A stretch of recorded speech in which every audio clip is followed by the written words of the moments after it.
Sejam bem-vindos a mais um vídeo do nosso Espaço de Debate. Já estamos no capítulo 36 de Gênesis e, para começarmos a nossa análise de hoje, eu quero propor um exercício rápido de imaginação. Vamos lá, adoro esses exercícios. Pense na história de, duas grandes empresas familiares. Uma delas demora séculos para apresentar qualquer lucro real. Passando por aquelas crises intermináveis. Exatamente. Transições de liderança super difíceis, longos períodos operando no vermelho, num verdadeiro deserto. Uhum. Enquanto isso, a outra empresa, quase que do dia para a noite, transforma-se num império multinacional, tem uma sucessão de CEOs poderosos, territórios vastos e, riquezas incalculáveis. É um contraste brutal, né? Muito. E o detalhe intrigante aqui é que o império que cresceu de forma meteórica pertence ao irmão que vendeu a sua participação na herança principal da família e vendeu por um prato de lentilhas. Nossa, sim. É exatamente diante desse cenário que nos encontramos ao analisar essa extensa genealogia de Esaú, que basicamente estabelece a nação de Edom. Exato. A nossa discussão hoje centraliza-se na interpretação dessa prosperidade estrondosa de Esaú. Do meu ponto de vista, este texto é um testemunho monumental da graça expansiva de Deus. Certo. É o cumprimento literal de suas promessas, demonstrando a fidelidade divina ao abençoar materialmente e estruturalmente até mesmo aqueles que estão fora da linhagem messiânica. Bom, eu observo essa mesma lista de nomes e territórios sobre uma ótica bem diferente da sua. Para mim, Gênesis 36 não é tanto uma celebração, mas um alerta prático. Um alerta. Sim, uma advertência teológica profunda. O capítulo contrasta deliberadamente um crescimento rápido e pragmático focado, no acúmulo de capital e em escolhas duvidosas, com a verdadeira promessa espiritual que repousava sobre Jacó. Mas você não acha que a bênção material é evidente? Era a anatomia de um sucesso, né? Mas um sucesso que, por mais brilhante que pareça na superfície, afasta o indivíduo do centro da vontade de Deus. Entendo a sua cautela ao ler o texto. Mas veja bem, precisamos olhar para os dados concretos que o autor de Gênesis nos fornece, especialmente ali nos versículos 5 a 7. Vemos a consolidação de Esaú como um patriarca de imenso sucesso. O versículo 7 é muito claro sobre a dinâmica entre os dois irmãos. Que a terra não comportava os dois. Isso. Os bens deles eram tantos que não podiam morar juntos. A terra simplesmente não conseguia sustentar os rebanhos de ambos. A bênção material de Esaú aqui não é tratada como um acidente de percurso. Não, de forma alguma. Não é um erro teológico. É um fato narrativo inegável. Deus permitiu e capacitou Esaú a formar uma nação incrivelmente estruturada. Essa genealogia detalhada, para mim, é a prova de que Deus respeita e prospera as nações vizinhas. A prosperidade material é, sem dúvida, um fato indiscutível no texto. Ninguém nega que Esaú ficou rico. A grande questão, e onde a nossa divergência realmente começa, eu acho, reside nos mecanismos dessa prosperidade. Em como ele enriqueceu. Exatamente, em como Esaú construiu essa estrutura. Logo nos versículos 2 e 3, o autor sagrado faz questão de enfatizar as bases familiares dessa nova nação. Esaú tomou mulheres dentre as filhas de Canaã. As hititas e heveus. Sim, Adá, a hitita, Olibama, a heveia, e Basemate, da linhagem de Ismael. Para quem está acompanhando a narrativa de Gênesis, isso é um eco ensurdecedor. Você diz em contraste com Isaac. Com certeza. Diferente daquela rigorosa preservação de identidade que norteou Abraão na busca de uma esposa para Isaac, Esaú escolhe o caminho da assimilação cultural direta. Ele se funde aos povos locais. Mas isso era comum na época. Era, mas não é apenas um detalhe romântico. No mundo antigo, o casamento é um tratado político, econômico e religioso. Esaú optou pelo pragmatismo puro. Entendo o seu ponto. O conforto imediato, o acesso às rotas comerciais e o sucesso econômico rápido foram colocados acima da herança sagrada. Ele constrói um império, sim, mas com raízes completamente alienadas do plano redentor. Mas olha, essa mesma assimilação cultural e econômica que você critica é o que precipita a resolução de um dos maiores conflitos da narrativa patriarcal. Como assim? Veja como essas alianças influenciam diretamente a mudança geográfica dele.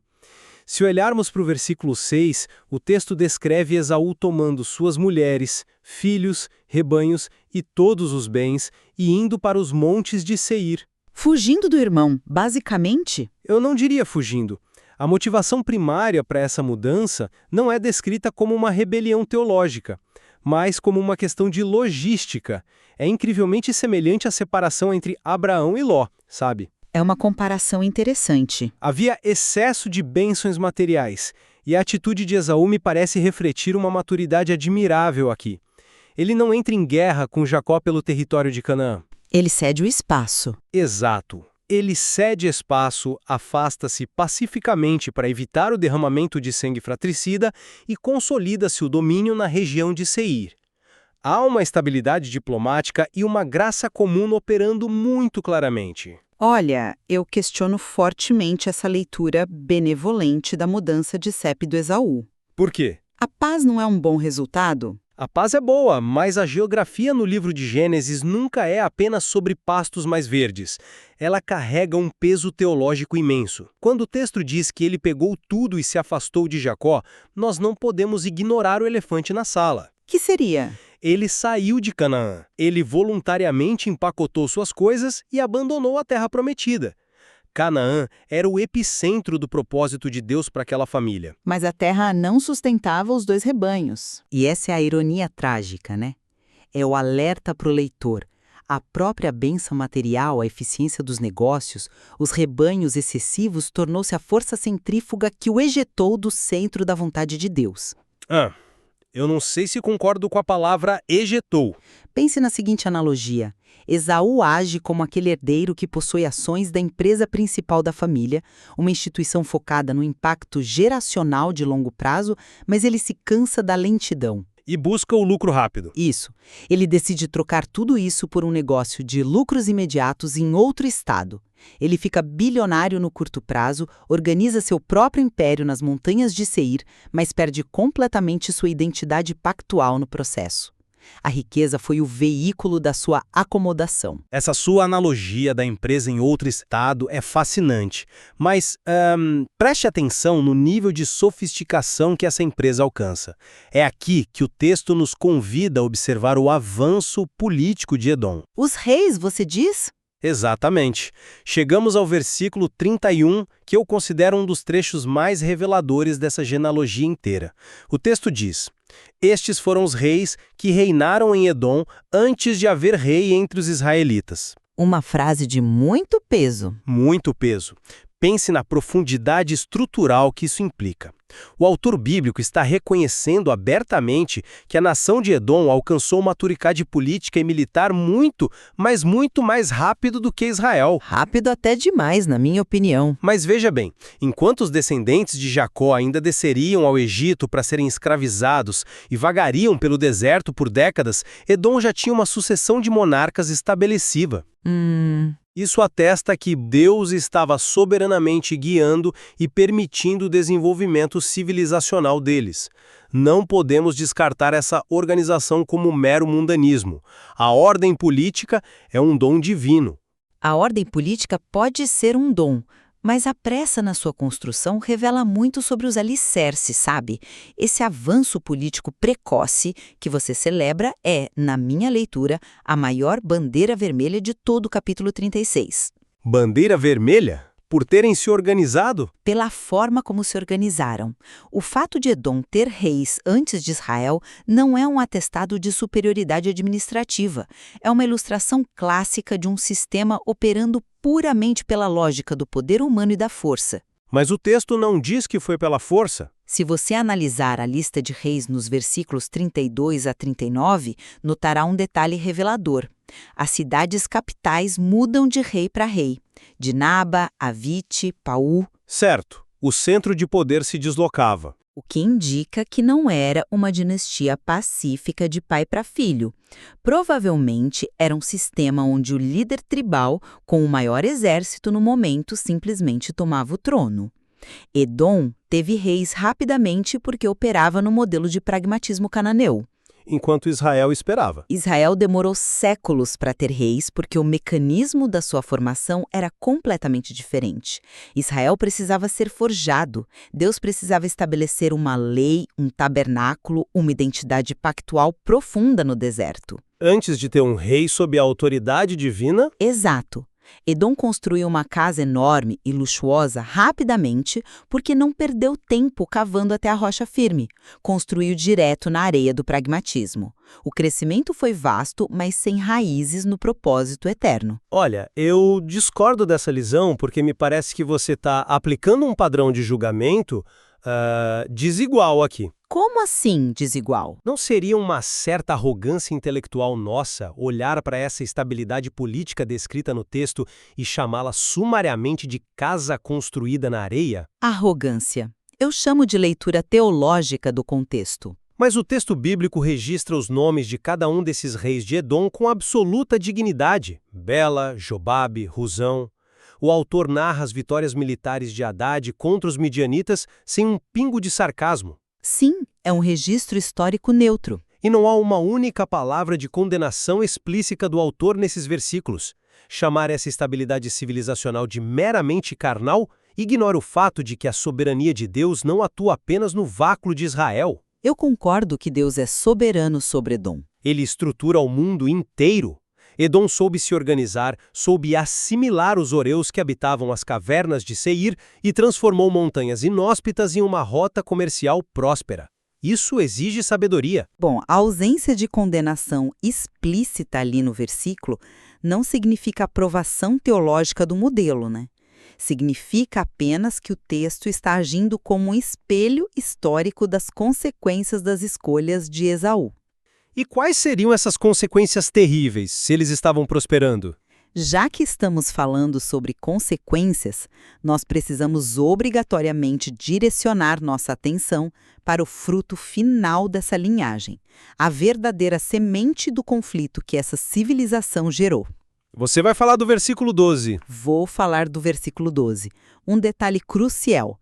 No meio dessa vasta lista de sucesso, o texto menciona, quase de passagem: Tímina foi concubina de Elifaz, filho de Esaú, e teve um filho chamado Amaleque. Esse é um nome pesado. Qualquer leitor familiarizado com a história de Israel sente o estômago embrulhar ao ler esse nome. Os amalequitas não foram apenas vizinhos difíceis. Eles se tornaram os inimigos mais cruéis, covardes e persistentes da promessa. Sim, eles atacavam os mais fracos. O que eu estou argumentando aqui é o princípio de causa e efeito espiritual. As escolhas iniciais de Esaú, o casamento por conveniência, a saída da terra, a construção baseada na força bruta, não geraram um império neutro. Você diz que a semente do mal já estava ali. A prosperidade pragmática de hoje gerou a guerra visceral de amanhã. Aquele distanciamento sutil dos princípios espirituais no início cultivou gerações depois os maiores predadores do povo de Deus. Olha, eu reconheço plenamente o peso histórico e brutal de Amaleque na narrativa bíblica. Livros como Êxodo e 1 Samuel nos mostram a maldade deles. É inegável que a linhagem de Elifaz produziu um inimigo ferrenho. O pior de todos, talvez. Sim, no entanto, o meu argumento central é que não podemos, em hipótese alguma, reduzir a totalidade do povo edomita a um único descendente problemático. Mas Amaleque representa a cultura que eles formaram. Mas olhe para a proporção do que está escrito no capítulo 36. A lista traz dezenas de chefes, os chamados alufim em hebraico. Essa palavra denota não apenas um líder familiar, mas uma estrutura governamental e militar muito sólida. Certo, eles eram organizados. E dos versículos 15 a 19, vemos dezenas de clãs pacíficos que formaram a base civilizacional do Negueb e de Seir. Mais do que isso, se avançarmos na história bíblica até Deuteronômio capítulo 2, o que vemos? A ordem de Deus para não atacar Edom, Exatamente! O próprio Deus ordenando aos israelitas que não atacassem ou provocassem Edom, justificando explicitamente que ele havia dado os montes de Seir como herança a Esaú. Isso é um fato. A relação entre Edom e Israel é cheia de tensão, mas o crescimento de Edom registrado aqui é validado por Deus. Reduzir a história de dezenas de chefes à maldade de Amaleque é ignorar a ordem que a maioria deles construiu sobre o olhar de Deus. Esse é um ponto válido sobre Deuteronômio, eu admito. Mas você precisa considerar o princípio da trajetória que a Bíblia utiliza. O texto não esconde Amaleque de propósito, assim como não esconde as mulheres hititas. Para mostrar os defeitos. Para demonstrar uma trajetória de declínio espiritual disfarçada de ascensão econômica. Não estou sugerindo que todo cidadão edomita era um inimigo letal, mas estou apontando para a cultura nacional que foi forjada ali. O orgulho edomita que os profetas denunciam depois. Exato. Na literatura profética posterior, pense no livro de Obadias ou em Jeremias, Edom, se torna o símbolo máximo do orgulho humano, da autossuficiência e da arrogância territorial. Quem nos derrubará por terra, como diz o profeta? Eles olhavam para suas fortalezas nas rochas de Seir e diziam exatamente isso. Esse orgulho institucional não nasceu no vácuo. Ele nasceu aqui em Gênesis 36, nessa rápida ascensão ao poder, nessa riqueza que não dependia do altar de Deus, mas da espada e das alianças comerciais. É uma visão bem austera do sucesso deles. A verdadeira reflexão que esse texto exige do ouvinte é sobre a ilusão perigosa do crescimento métrico. Você pode construir uma mega estrutura corporativa, ter reis governando e uma conta bancária enorme, e ainda assim estar vivendo fora da narrativa principal da redenção. Bom, chegamos a um momento excelente para sintetizarmos o que expusemos sobre essa complexa tapeçaria de nomes e decisões. Da minha parte, continuo sustentando que uma leitura justa de Gênesis 36 deve reconhecê-lo como uma celebração da providência ampla de Deus. E a fidelidade dele às promessas, como você mencionou. Sim, o texto nos força a expandir nossa visão e reconhecer que o Criador é fiel. Ele prometeu a Isaque e a Rebeca que 2 nações sairiam daquele ventre. E aqui está a prova histórica de que ele honrou essa promessa até mesmo para o filho que ficou de fora da primogenitura. Deus concede prosperidade, estabelece ordem e define expansões territoriais mesmo nas margens da aliança primária. Esaú não foi um erro cósmico esquecido no deserto. O registro meticuloso de sua família nos ensina que a graça de Deus tem contornos generosos na história. E do meu lado da mesa, eu reitero que este capítulo funciona como um espelho implacável para o nosso próprio coração. Ele lança uma pergunta que atinge diretamente a forma como avaliamos o sucesso hoje. Que seria a questão do propósito. Isso! Você está apenas prosperando na logística material ou está efetivamente posicionado no propósito eterno de Deus? Gênesis 36 nos ilustra de forma brilhante que nem toda prosperidade é sinônimo de alinhamento com a vontade divina. As escolhas têm um peso. Suas escolhas pragmáticas, os lugares para onde você decide se mudar apenas para acomodar sua expansão financeira, tudo isso planta sementes do seu legado. O foco exclusivo no avanço material pode te entregar o mundo inteiro, mas cobra como preço a sua participação no grande plano da redenção. Olha, apesar das nossas abordagens distintas sobre os motivos e as consequências das escolhas de Esaú, eu acredito que alcançamos um ponto de profunda convergência conceitual aqui no final. Concordo. A soberania. Exatamente. Ambos concordamos integralmente que este capítulo é uma prova inquestionável da soberania absoluta de Deus sobre as nações. A lista detalhada de governantes, o movimento das tribos, tudo isso evidencia que nenhum tabuleiro geopolítico opera fora do controle do Criador. Sem dúvida nenhuma. A soberania de Deus não é um conceito doméstico, confinado aos limites da aliança com Israel.